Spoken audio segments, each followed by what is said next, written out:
Hello and welcome back. So in the last video we looked at the product list page. So here if I type for example things like serums and then click on this search here, you can see that there's no product and I think we have an error.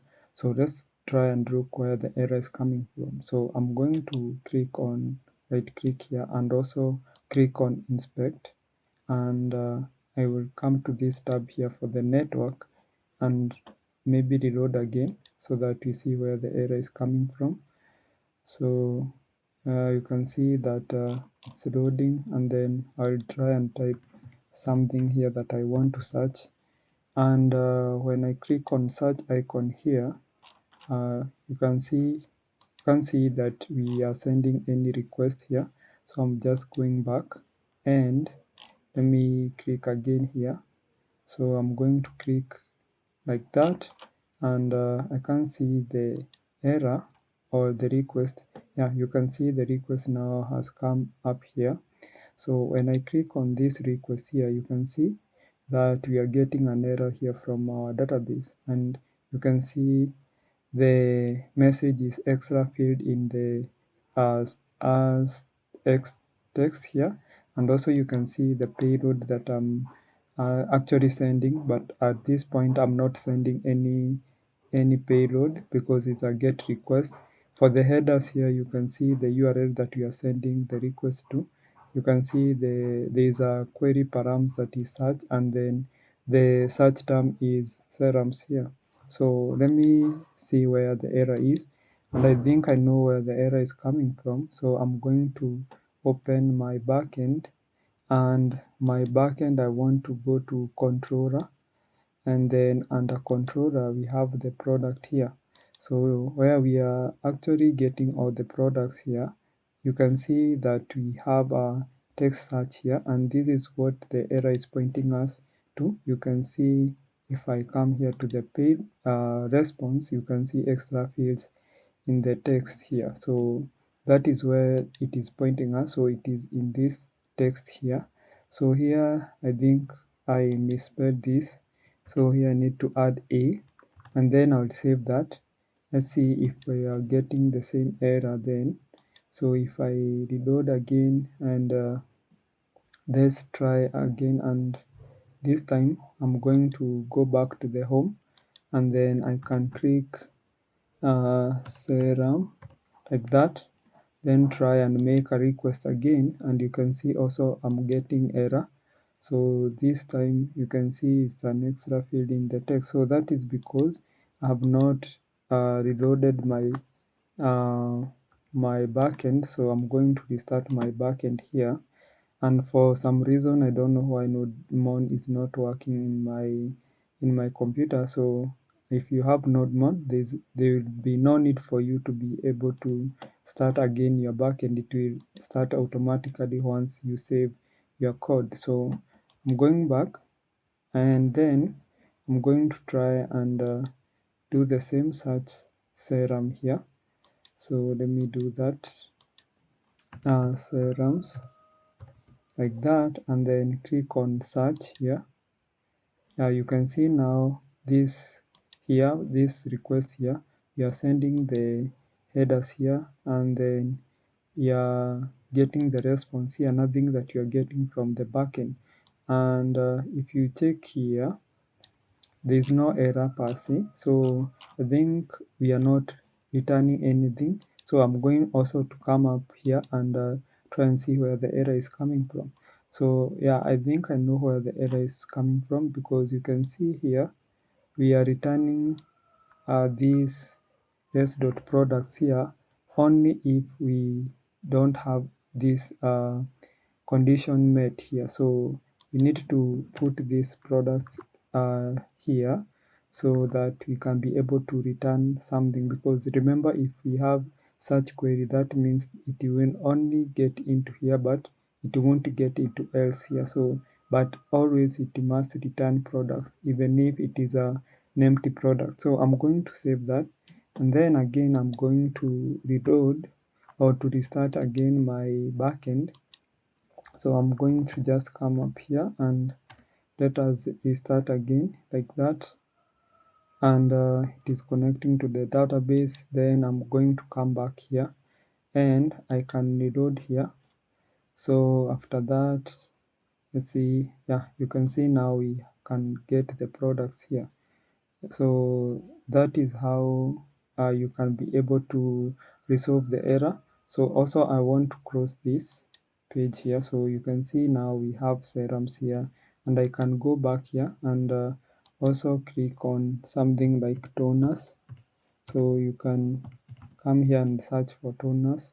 So this is when you are searching, for example, a product in the database. So you can see we have toners here, and from here also you can click and go to this detailed page here for that product. So I'm going to click on the home page also, and again something else that I want us to see is when you want to have filters. So I'm going to click on serums, and when I click on search, you can see this one.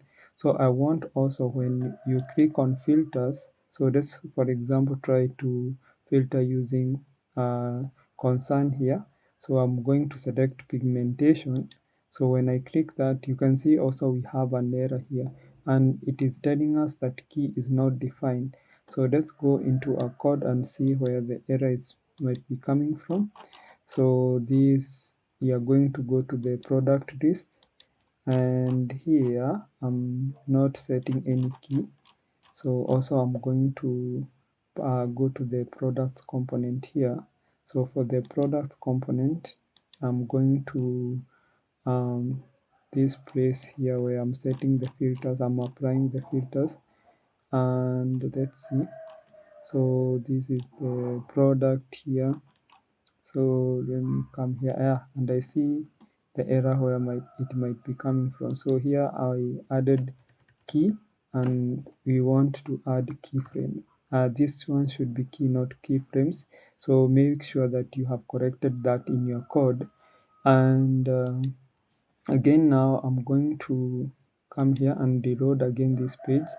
So I'm going to try and come here and maybe try pigmentation. You can see now it's filtering. So for now we don't have any concern about pigmentation, but I'm going to choose, for example, soothing, where I know that we have this category for concern. So when I click on soothing, you can be able to see that we have these two products here. Yeah, and also you can choose using brand here. So that is it. So you can see how it is working. So another thing is you can select using this the sort product here. So I'm going to go back here, then come to this part where we have serums, and when I click on this part here, and you'll be able to see this product. And since we have this 100, 100, 100 here as the price, so we cannot be able to do just sort using or sort using price and uh, descending in a descending or ascending order. So that is it. At least we have corrected the error that we had from the previous video. So now what I want is to push also my code. So let me come here, and I can click and add another terminal here where we have this on the bottom right, where we have this icon. So I'm going to add, remember right now we are in a branch called integration.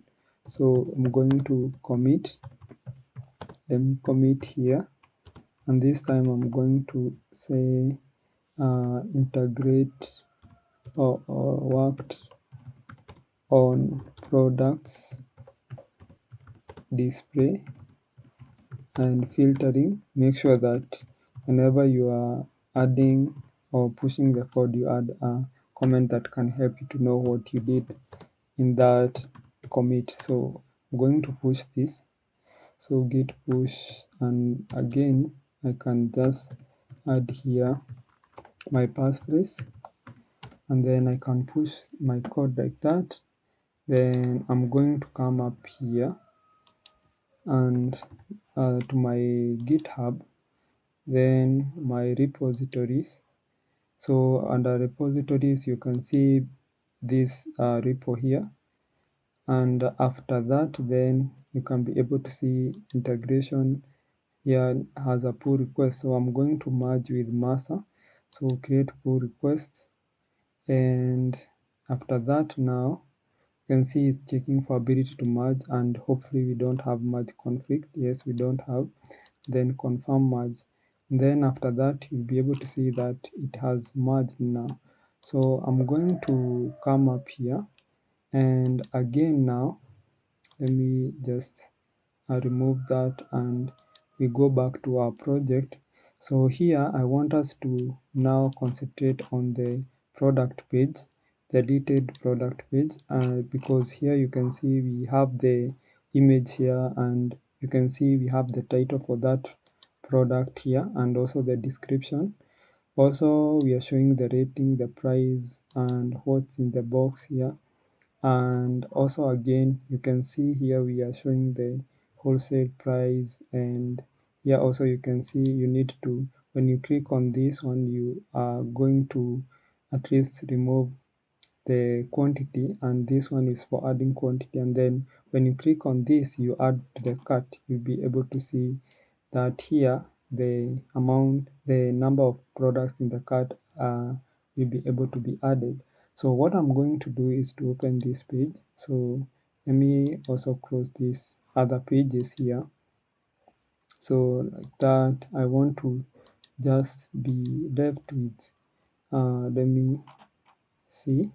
So this, we have the admin here, and then here we have our backend. So in our front end, we have a page that is called product, this one, and this is where we display like now all of those details for that product. So here the first thing that I want is for us to be able to get the ID of the product, because you can see we have the ID of the product, and we are going to get that using use location. So I'm going to come up here, and I'm going to click on, or to add a variable. So we have a variable here that is called location, and I'm going to get location from use location, and use location is from React Router DOM. You can see we have imported it here from React Router DOM. Another thing is to get the ID, so const ID of the product ID, and this one we are going to get when we take the location, and the location have a path name. You can see the path name, and then from this path name I can split, and you can split and take split using the forward slash here, and then after that we can take the second, like this second element, like that we are going to access the ID. So also I want to create a state. So here we are going to have a state for the product. When you fetch the product, it will be stored in this variable, and then we are going to have set product.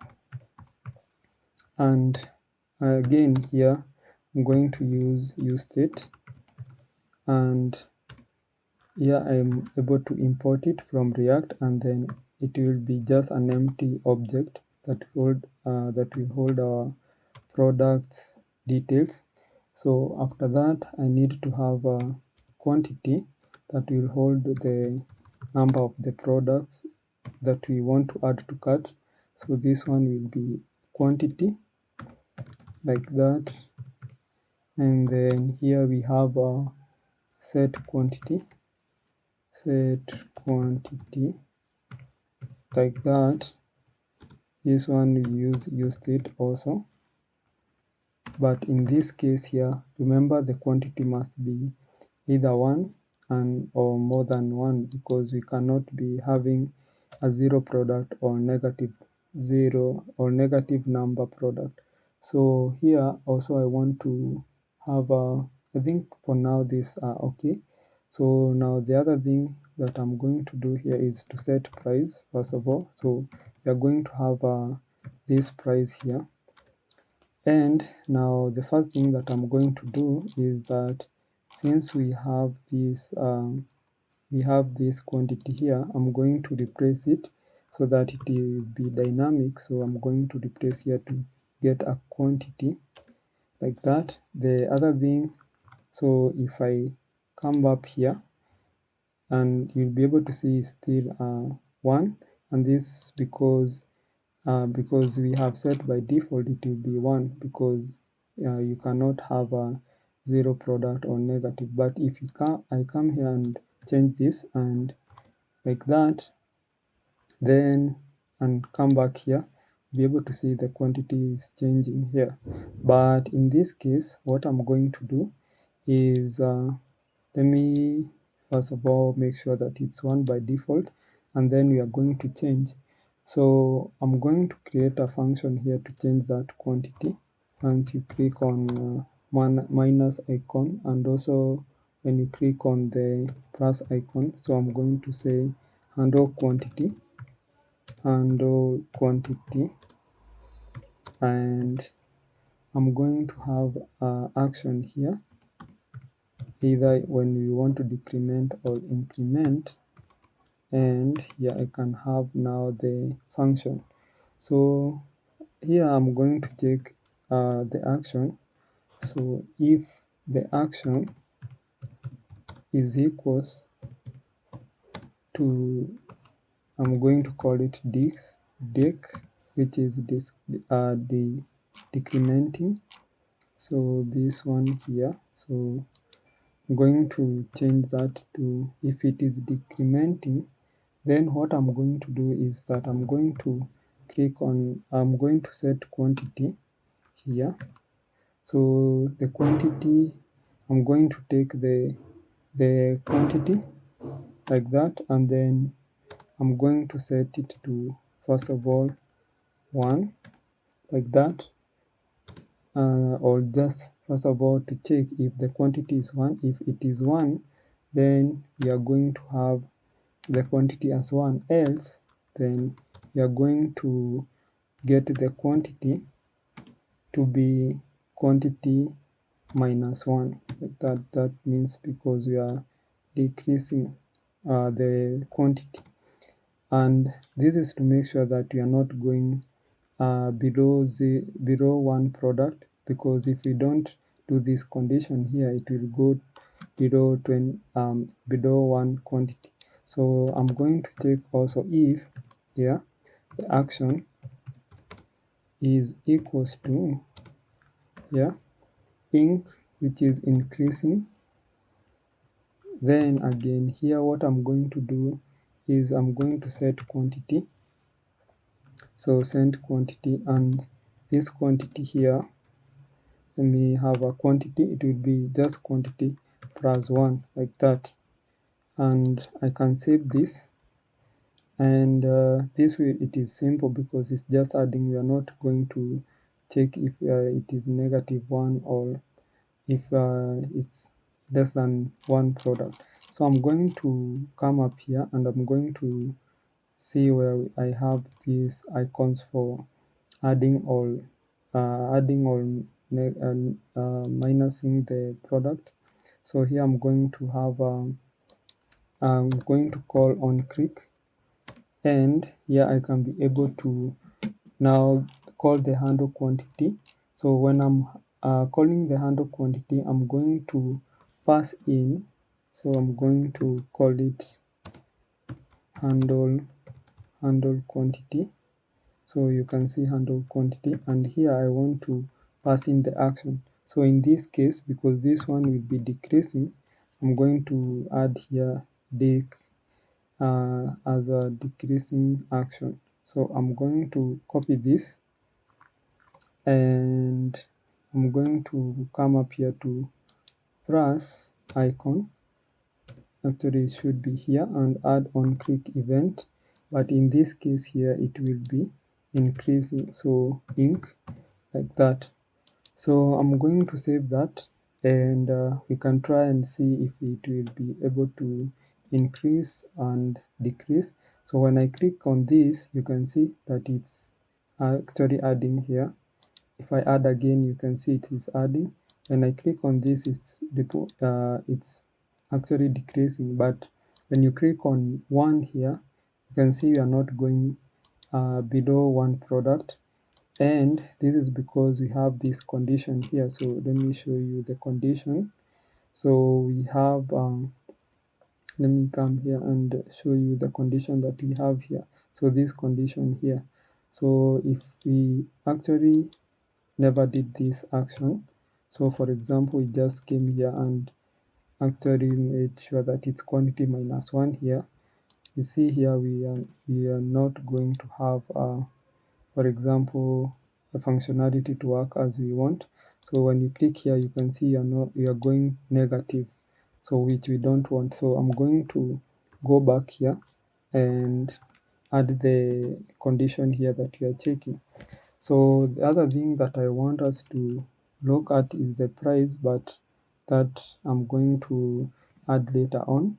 So here I want us to fetch the product, of which now, because we already had fetched the product, what I'm going to do is just copy and paste the function, because already we had this function in our backend to get one product. So you can see here we have this where you can be able to get one product. We are going to use user request and dot get, and then you can get the products from the products route, and then find, and you can use the ID. The ID is the one that you are getting from the location here. So after that, you can set the product, and now when we have the product, we can be able to get the information like the title, the description, and all of that. So here we have not imported the use request function. So I'm going to copy and paste it here like that. And if I save this, and now I can come here, for example, and change. So this one I'm going to call product, and I can say product dot title. Let me see if this is working. Save that. I'm going to come back here, and you can see here use effect is not defined. That means we need to import it. So here I'm going to get use effect, and if I come back here, yeah, you can see now the title is being set dynamically, and we are getting it from our database. Another thing is here we need to have a description. So I'm going to actually remove that, and here I can say, for example, product dot disk, like that. That is a description, and we can come up here and you'll be able to see that we have the description. So the other thing is price, and in our case we have a lot of prices. So we have wholesale price, we have discounted price, and also we have the original price. So what I'm going to do here is to create a function, or rather I'm going to copy a function and then I'm going to explain it. So we are going to have a function that will be called handle price.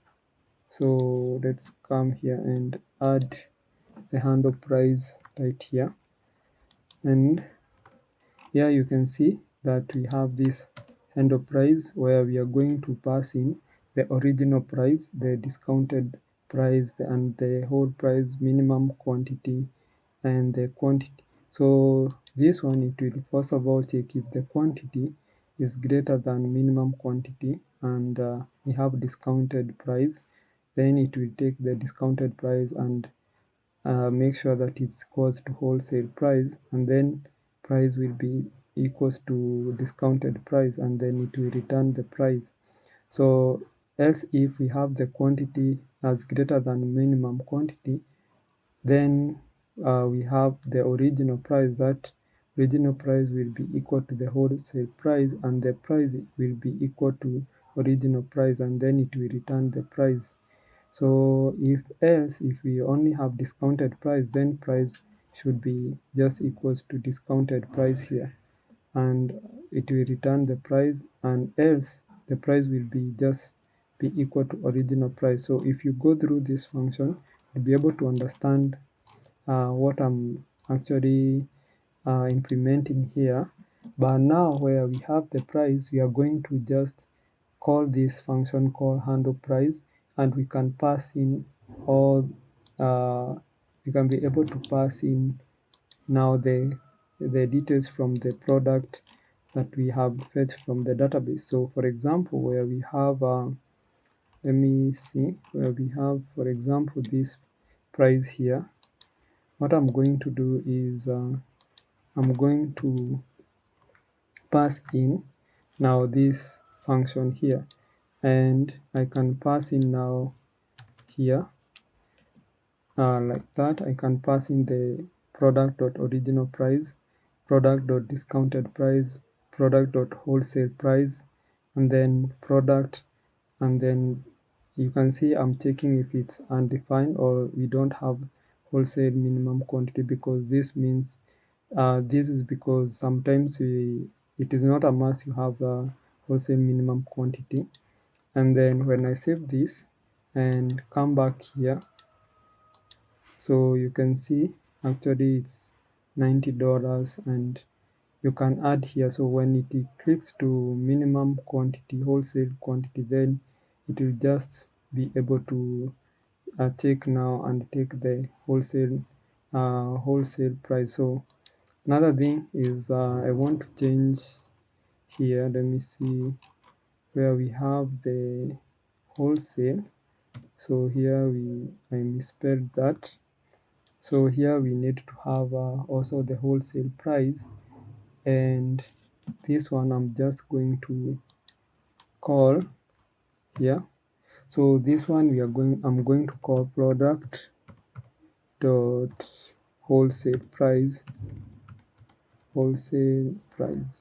like that. And let's see if you're able to get that. You can see it's $80 here. So another thing, I think that's all that I wanted to add here. So I think everything is working as expected. So from the next video now, what you are going to do is that when you click on this add to cart here, you'll be able to add the product to the cart, and then we are going to proceed to the cart, and then from the cart we can be able to implement the checkout. And of course there is something that I have forgotten, and this is to change the image here. So let me just come here and see where I have this image. So this one should be product dot image like that. And if I save that, come back here, you can see now we are able to see the products. And when now you click any product, the information now on the detail page will be dynamic. For example, let's click on this here. When I click on that, you can be able to see that this product is different. You can be able to add the quantity, and now from the next video here you'll be able to actually click on add to cart here. So you're going to do that. And there's something that I needed you to be able to see, is that also I had forgotten to add here the wholesale quantity here. So I need to change that to up here so that we can be able to see the quantity for the wholesale.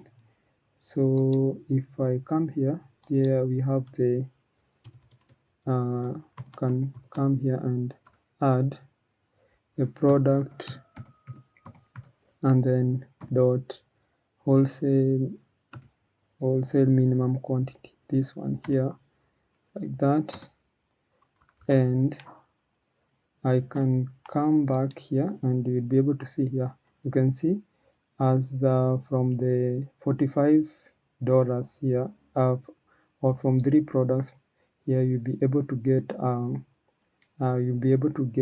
$45 per now for each product, and this is a wholesale price. So if I add here to, and then we exit the 3 quantity, then you see here that the price will change. So let me highlight like that. So when I click to 4, you can see it has changed now. The price has changed to $45. So that is the implementation that I have done, and I want you to go through this function here for the handle price and then understand what it's doing. I know it's a little bit complicated, but you'll be able to understand if you go through it several times. So that is it. I want to end my video here. See you on the next video. Have a great